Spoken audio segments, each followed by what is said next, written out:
Assalamualaikum warahmatullahi wabarakatuh. Kami dari kelompok 5 yang beranggota Nada Nabila, Robi Darmawan, dan saya sendiri Utin Gina Zafira. Di video kali ini, kami akan membahas tentang filsafat Barat, filsafat Timur, dan filsafat Islam. Yang pertama adalah filsafat Barat dan filsafat Timur. Berdasarkan wilayah asal dan penyebarannya, filsafat dibagi atas filsafat Timur dan Barat, di mana filsafat Timur terdapat pada wilayah Cina, India, Persia, dan Timur Tengah. Filsuf dari Timur adalah Lao Tse, Confucius, Ibnu Sina, Ibnu Arabi, Ibnu Khaldun, dan lainnya. Sementara filsafat Barat berawal dan tersebar pada wilayah Yunani, Eropa, dan Amerika. Untuk mempelajari filsafat Barat, diperlukan kajian tersendiri terhadap sistem filsafat Barat tersebut. Keliru jika kita mempelajari filsafat Barat dari membaca kritikan filsuf Timur atas sistem filsafat Barat, begitu pun sebaliknya. Dan banyaknya ilmuwan dari Barat yang selalu menciptakan inovasi baru untuk kemajuan dunia membuat filsafat Timur kurang mendapat perhatian. Masing-masing jenis filsafat merupakan suatu sistem pemikiran yang luas dan plural. Misalnya saja filsafat India dapat terbagi menjadi filsafat Hindu dan filsafat Buddhisme, sedangkan filsafat Tiongkok dapat terbagi menjadi Konfusianisme dan Taoisme. Belum lagi banyak terjadi pertemuan dan percampuran antara sistem filsafat yang satu dengan yang lain. Misalnya Buddhisme berakar dari Hinduisme, namun kemudian menjadi lebih berpengaruh di Tiongkok ketimbang di India. Di sisi lain, filsafat Islam malah lebih banyak bertemu dengan filsafat Barat. Akan tetapi, secara umum dikenal 4 jenis filsafat Timur yang terkenal dengan sebutan 4 tradisi besar, yaitu Hinduisme, Buddhisme, Taoisme, dan Konfusianisme. Filsafat Timur memiliki ciri-ciri yang berbeda dengan filsafat Barat, yang mana ciri-ciri agama terdapat juga di dalam filsafat Timur, sehingga banyak ahli berdebat mengenai dapat atau tidaknya pemikiran Timur dikatakan sebagai filsafat. Di dalam studi postkolonial bahkan ditemukan bahwa filsafat Timur dianggap lebih rendah ketimbang sistem pemikiran Barat karena tidak memenuhi kriteria filsafat menurut filsafat Barat. Misalnya, karena dianggap memiliki unsur keagamaan atau mistik. Akan tetapi, sekalipun di antara filsafat Timur dan filsafat Barat terdapat perbedaan-perbedaan, namun tidak dapat dinilai di mana yang lebih baik, sebab masing-masing memiliki keunikannya tersendiri. Selain itu, keduanya diharapkan dapat saling melengkapi khazanah filsafat secara luas. Periode filsafat Barat.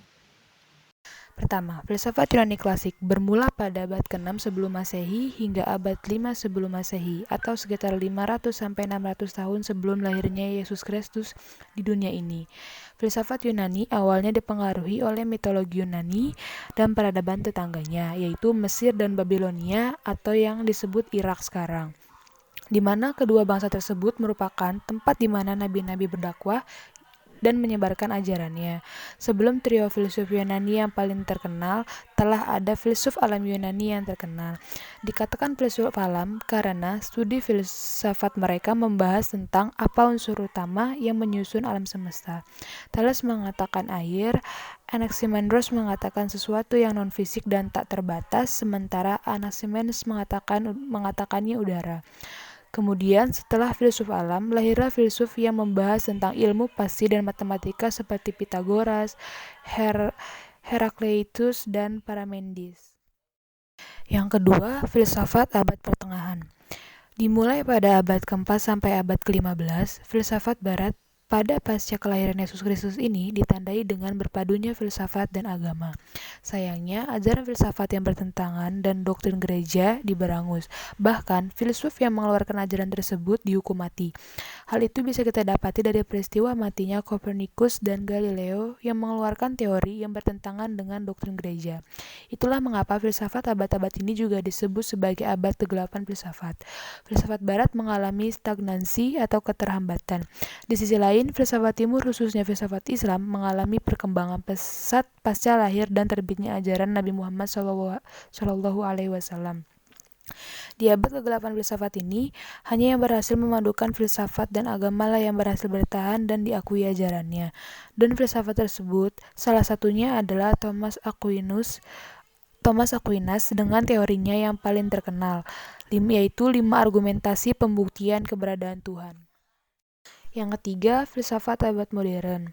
Berawal dari abad 16 hingga abad ke-19, filsafat abad modern didahului oleh pergerakan filsuf yang menentang dominasi gereja pada pertengahan abad 16.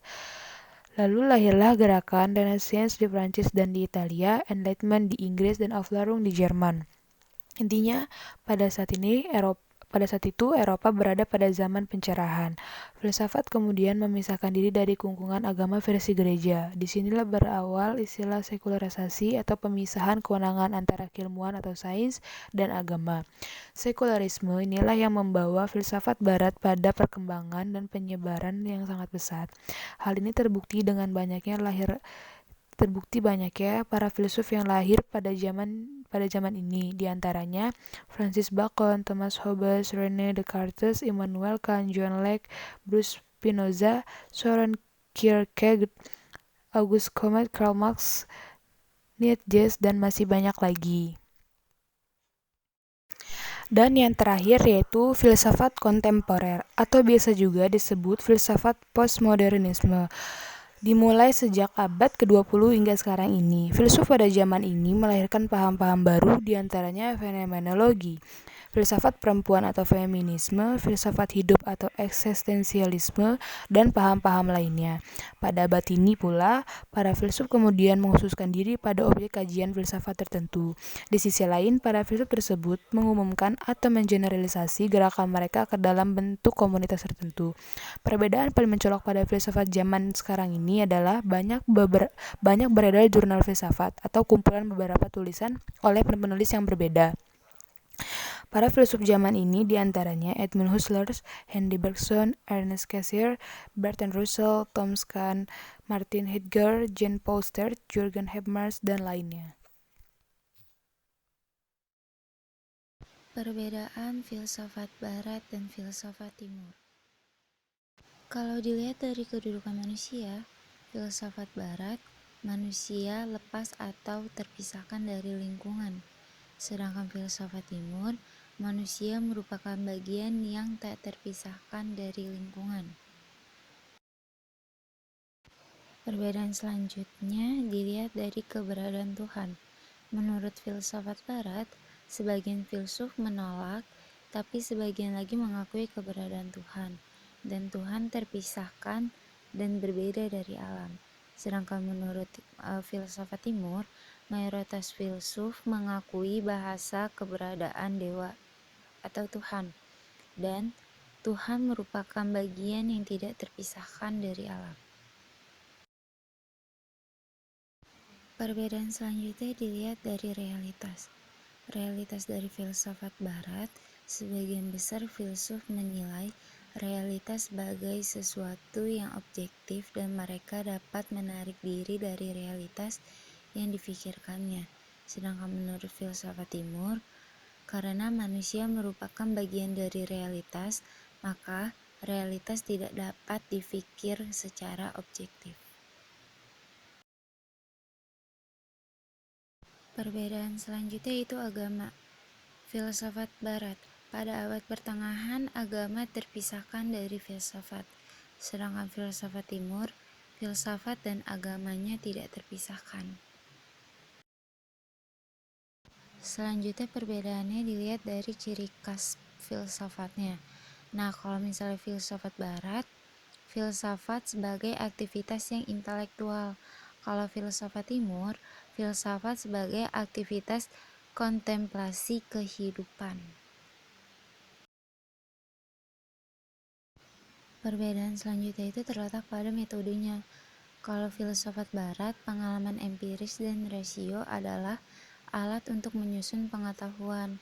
Kalau filsafat timur, pengalaman dan rasio penting, tapi penghayatan hidup dan intuisi lebih penting. Filsafat Islam. Sebelum lebih lanjut membicarakan filsafat Islam, terlebih dulu perlu ditegaskan apa yang dimaksud dengan filsafat Islam di sini. Filsafat Islam dimaksudkan adalah filsafat dalam perspektif pemikiran orang Islam. Seperti juga pendidikan Islam adalah dimaksudkan pendidikan dalam perspektif orang Islam. Karena berdasarkan perspektif pemikiran orang, maka kemungkinan keliru dan bertentangan satu sama lain adalah hal yang wajar. Filsafat berasal dari bahasa Yunani, philo dan sophia. Philo berarti cinta dan sophia berarti kebijaksanaan atau kebenaran. Sedangkan menurut istilah, filsafat diartikan sebagai upaya manusia untuk memahami secara radikal dan integral serta sistematik mengenai Tuhan, alam semesta dan manusia, sehingga dapat menghasilkan pengetahuan tentang bagaimana hakikatnya sejauh yang dapat dicapai akal manusia dan bagaimana sikap manusia itu seharusnya setelah mencapai pengetahuan tersebut. Persamaan falsafah Islam yang ada di belahan barat dan di belahan timur diantaranya.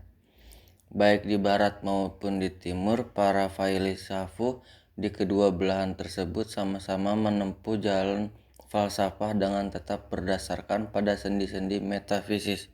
Hal ini mungkin karena filsuf tersebut berdiri sejalan dengan agama, di mana agama tidak bisa terlepas dari hal yang menyangkut metafisis atau yang berhubungan dengan yang gaib.